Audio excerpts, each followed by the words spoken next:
The legal name is a title. You can't copyright a title. So it's not the legal name per se that's copyrighted. It's the legal name that is inserted in a book, the body of the works.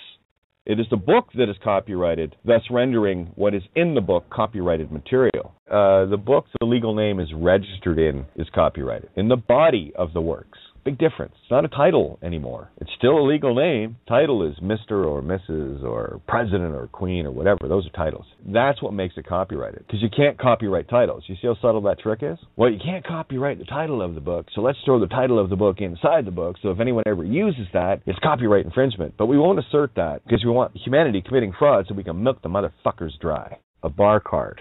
All the bar card gives a lawyer, and again, judges, lawyers, whatever. Anyone that's crossed the bar, what they get is permission of use of the Crown copyrights, all of them, which means they now have permission to use the registered legal name that until they got their bar card belonged to the Crown. Now, I don't know about you, but I never got a letter from the Middle Temple Bar saying it was okay for me to use the legal name that Mom and Dad stuck on this body. If you did not get exclusive use, permission, some letter from the Middle Bar Temple, City of London, Lord Mayor, or whoever, from the City of London, granting you explicit right of use of that legal name, it is Crown property that you have never had permission to use, and that's why the Crown doesn't assert its copyrights, because it wants to keep humanity in a state of criminality. You see, that's the thing. If the system was to actually live up to its own rules, making the claim of the legal name fraud in a courtroom, I would destroy every courtroom on this planet. Because the Crown doesn't assert all of its Crown copyright. Because if it did, the ruse would be up. The gig would be over.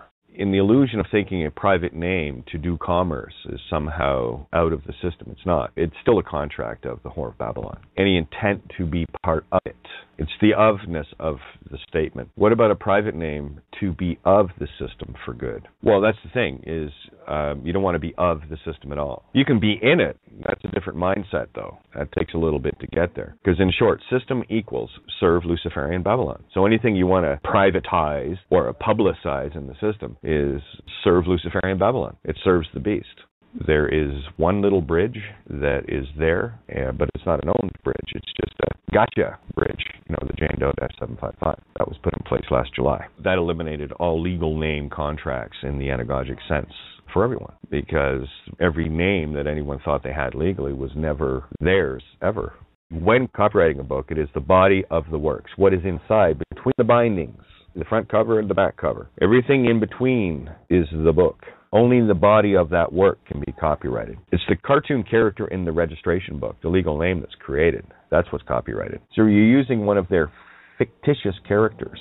You're adopting the role of a fictitious character in their book.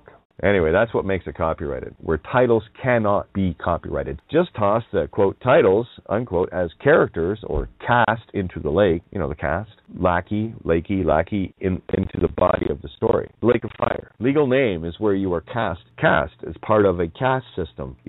Prince Pauper, that's what being cast into the Lake of Fire is. It's going to be a book burning ritual. Hope you're not part of that cast, because you'll burn along with pages, the illusional pages you are. So just toss the titles as characters, cast them into the Lake of Fire, or the body of the story, registration book. From there, you play the role of that dead character in their story, not your own.